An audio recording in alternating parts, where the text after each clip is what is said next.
శ్రీలంకలోని రంగీదంబుల్లా స్టేడియంలో మహిళల Asia cup 2024లో 10వ మ్యాచ్లో డిఫెండింగ్ ఛాంపియన్స్ భారత్ తమ చివరి గ్రూప్ మ్యాచ్లో 82 పరుగుల తేడాతో నేపాల్ను ఓడించి అజేయ జట్టుగా సెమీఫైనల్లోకి ప్రవేశించింది. లీగ్ రౌండ్లో ఆడిన 3 మ్యాచ్ల్లోనూ గెలిచిన హర్మన్ ప్రీత్ కౌర్ జట్టు పాయింట్ల పట్టికలో అగ్రస్థానంలో కొనసాగుతోంది. రెండో ర్యాంక్లో ఉన్న పాకిస్తాన్ జట్టు ఆడిన 3 మ్యాచ్ల్లో 2 మ్యాచ్లు గెలిచి 1 మ్యాచ్లో ఓడిపోయింది. దీని ద్వారా పాకిస్తాన్ కూడా గ్రూప్ లో రెండో జట్టుగా సెమీఫైనల్కు అర్హత సాధించింది. ఈ మ్యాచ్లో కెప్టెన్ హర్మన్ ప్రీత్ కౌర్ కు విశ్రాంతినిచ్చింది.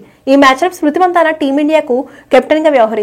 టాస్ గెలిచి తొలుత బ్యాటింగ్ చేసిన టీమిండియా 20 ఓవర్లలో 3 వికెట్ల నష్టానికి 178 పరుగులు చేసింది. జట్టులో ఓపెనర్ షెఫాలి వర్మ తుఫాన్ ఇన్నింగ్స్ ఆడింది. షెఫాలి వర్మ 48 బంతుల్లో 12 ఫోర్లు 1 సిక్స్ తో 81 పరుగులు చేసింది. ఈ మ్యాచ్ లో షెఫాలి వర్మతో కలిసి దయాళన్ హేమలత 5 ఫోర్లు 1 సిక్స్ సాయంతో 47 పరుగులు చేసింది. చివర్లో జెమియా రోడ్రిక్స్ అజేయంగా 28 పరుగులు తీసింది. బౌలింగ్ తర్వాత బ్యాటింగ్ లోనూ నేపాల్ జట్టు ఓడిపోయింది. 178 పరుగుల విజయ లక్ష్యంతో బరిలోకి దిగిన నేపాల్ జట్టు 20 ఓవర్లలో 9 వికెట్ల నష్టానికి 96 పరుగులు మాత్రమే చేయగలిగింది. భారత్ తరపున చక్కటి బౌలింగ్ చేసిన దీప్తి శర్మ 4 ఓవర్లలో 13 పరుగులు ఇచ్చి 3 వికెట్లు పడగొట్టింది. అదే సమయంలో అరుంధతి రెడ్డి, రాధా యాదవ్ చెరో 2 వికెట్లు తీశారు. Please subscribe Pragna Media. Please like, share, subscribe to Pragna Media. Pragna Media, please do like, share and subscribe. Please subscribe to Pragna Media. Please like, share and comment if you like the video. Pragna Media.